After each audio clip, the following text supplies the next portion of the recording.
먼저 이 문법이 뭔지에 대해서 한번 정의를 한번 해볼까요? 이 문법이라는 건 영어로 쓰면 grammar라고 쓰죠. 그 다음에 한국말로 쓰면 문법이라고 쓰는데 얘는 한자로 이렇게 쓰거든요. 소위 뭘 문법이라고 하는 거냐면 문장을 구성하는 법칙이죠.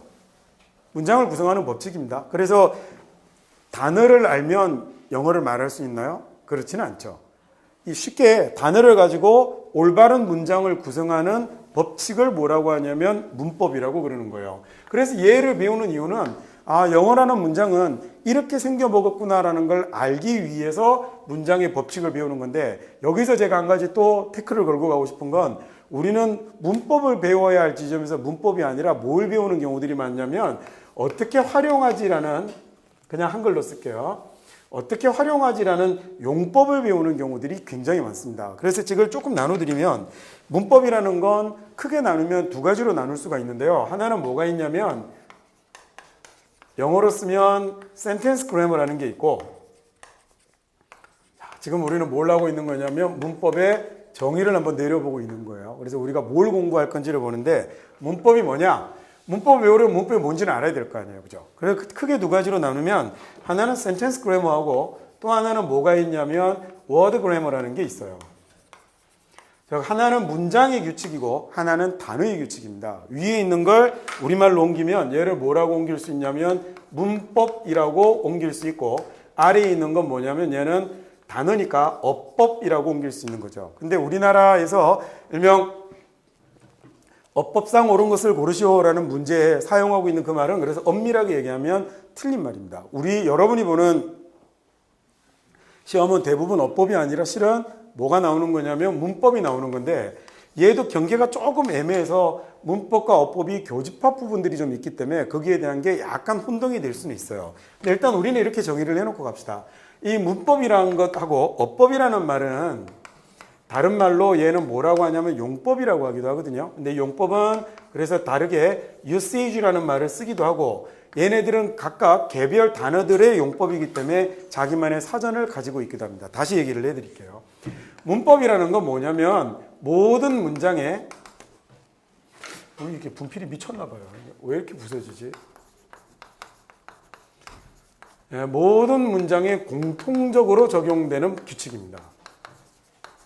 그러니까 이걸 다른 말로 풀면 뭐가 되냐면 문장을 구성하는 법칙이 되는 거예요. 근데 이 문장을 구성하는 법칙은 이건 모든 문장에 공통적으로 적용이 되는 보편적 규칙을 우리가 뭐라고 하냐면 문법이라고 얘기를 하는 거예요.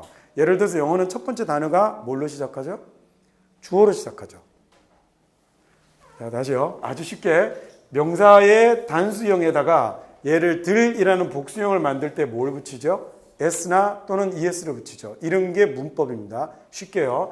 주어가 만약에 I라고 시작을 하면 이 자리가 단수이면 am을 쓴다는 거, 이게 문법이에요. 모든 문장의 공통이죠. 문장에 따라서 I에 오는데 am이 되었다가 또는 was가 되긴 하죠. 이게 R이 되었다가 이렇게 변하지는 않죠. 모든 문장에 공통적으로 적용됩니다. 주어가 나오고 나면 동사가 나온다는 것, 그 다음에 만약에 이 동사가 타동사라면 그러면 뒤에 목적어가 나온다는 것, 모든 문장에 공통적으로 적용되는 규칙이죠. 쉽게 시제도 그렇죠. 현재의 습관들을 나타낼 때는 뭘 사용하죠? 현재 시제를 사용합니다. 이게 문법이에요. 근데 각각의 단어들을 보면 모든 문장에 공통적으로 적용되지 않고 그 단어들에만 특수하게 적용이 되는 규칙들이 있어요. 그걸 보고 뭐라고 부르냐면 단어의 법칙, 그래서 어법이라고 부르고, 또 다른 말로는 그 단어의 용법, usage라는 말을 use라는 사용하다라는 단어의 명사가 된 거거든요. usage라는 이런 단어를 사용하게 돼요. 문법은 어떻게 배우는 거예요? 그러면 여러분이 갖고 있는 제1 언어에 기반해서 배우는 거예요. 단어를 제1 언어에 기반해서 암기하듯 문장을 구성하는 법칙도 똑같이 어떻게 외워야 되는 거냐면, 여러분이 가지고 있는 뭐에 기반해서요? 제1 언어 체계라고 하죠. 여러분이 갖고 있는 정답 모국어에 기반해서 배우는 겁니다.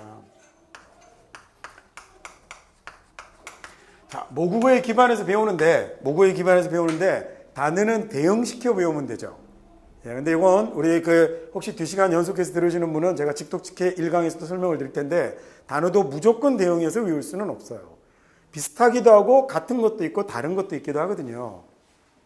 조금 그렇기도 해요. 예를 들어 우리말하고 1대1로 완전히 맞지는 않기 때문에 한국말이 이런 거하고 비슷한데 이런 공통점도 있고 이런 차이점도 있어까지 가르쳐주면 가장 완벽하게 가르쳐드린 거예요. 문장의 구성 법칙도 마찬가지 아닐까요? 예를 들어 문법의 항목을 배울 때도 첫 번째 예를 들어서 관계대명사라는 걸 배울 때는 관계대명사를 배울 때 가장 중요한 건 뭐겠어요? 그러면 뭐에 기반해서 배워야 돼요? 여러분이 가지고 있는 모국어에 기반해서 배워야 된다니까요. 저게 정답이라니까요.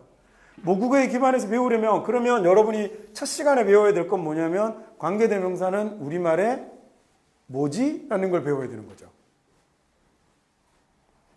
초크는 우리말의 분필이에요. 우리말의 분필은 영어로 초크라고 하는데 그러면 영어의 관계대명사는 우리말에 뭐죠? 이걸 배우셨으면 영어 공부를 굉장히 축복받으면서 한 거라니까요. 부정사는 우리말에 뭐예요? 없죠. 왜 없어요? 우리말에. 왜 부정사가 우리말에 없어요? 있죠. 부정사도 우리말에 있고 관계대명사도 우리말에 있어요. 근데 우리는 보통 이런 거 배울 때 우리말에 뭐에 해당돼라는 건 안 배우고 뭐 하죠?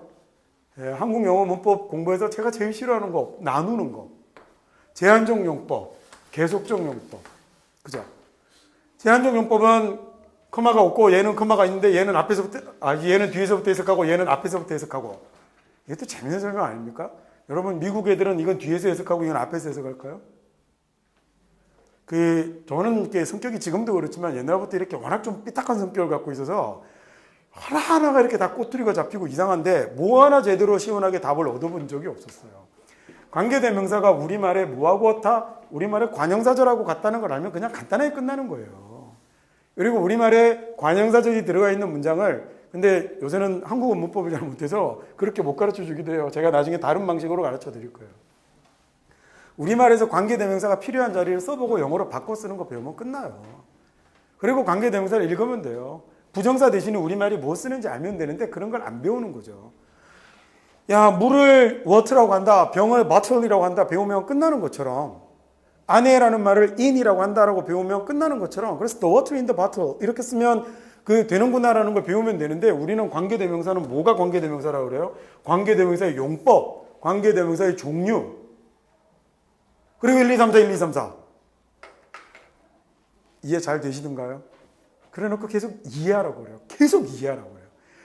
앞에 선행사가 사람이면 who를 쓰는 건 이해하는 게 아니라 암기하는 거죠. 그건 암기입니다. 뭐가 이해가 되어야 되냐면 관계대명사는 여러분의 모국어에 기반하는 거예요. 관계대명사는 우리말의 무엇과 같은지를 이해하시는 거고요. 그리고 나면 그 다음에는 그 관계대명사니 이런 것들이 있구나라는 걸 암기하는 거죠.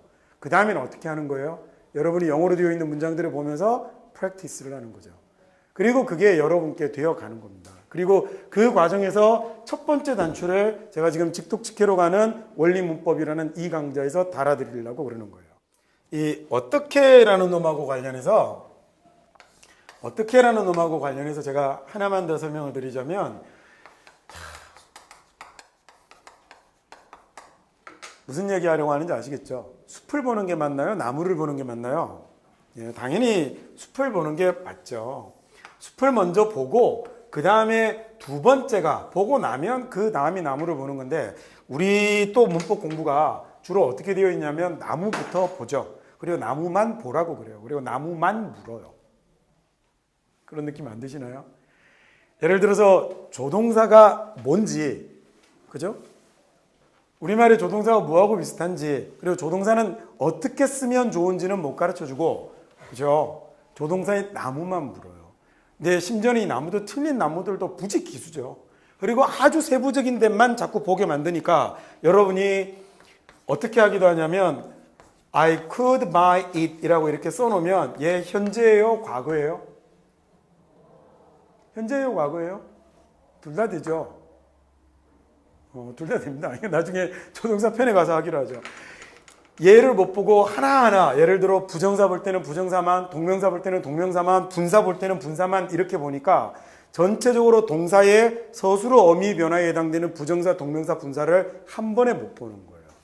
근데 우리말에 또 사실 없지는 않은데 영어에 좀 특이하게 발달이 되어 있는 상대 시제라는 걸 못 보니까 상대 시제가 나타날 때마다 각각의 과들에서 종류별로 따로 외워야 되는 거예요. 지금 이 말은 아마 여러분이 무슨 말인지 잘 모르실 거예요. 근데 한 가지만 부탁을 드리면 문법 공부를 하실 때는 전체를 보는 게 기본이에요. 전체 목차의 제목을 이해할 수 있어야 그 다음에 소 제목들이 하나씩 공부가 들어가는 건데 계속 우리가 그동안 해왔던 문법 공부란 건 공부라기보다 뭐 한 거냐면 시험 대비였죠.